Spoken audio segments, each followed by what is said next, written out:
नमस्कार शेतकरी मित्रांनो, आपण आज आलेलो आहोत बाळासाहेबाच्या शेतामध्ये.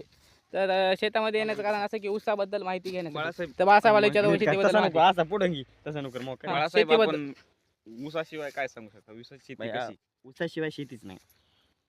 हा बघा, हा 3 एकरचा प्लॉट आता 15 दिवस झाला लावला. 3 एकरचा प्लॉट आहे आणि हा 1 एकर प्लॉट त्याच्या आधी लावलेला आहे. ऊस शेती ही परवडते ऊस परवडते. ज्याच्यापाशी पाणी आहे हम्म. त्याला ऊस शेती 100% परवडणार, ही माझी माहिती. आणि ज्यांना शेतला म्हणतात त्यांनी 100% ऊसात गुंतवणूक काही करा. शेतकरी म्हणतात एक पीक घेऊ 3 पिकं घ्यावा, काय ऊसात परवडत नाही. यामुळं काय सल्ला द्या? ऊसासारखं काय हातच परवडत नाही. हा माझा शब्द आहे.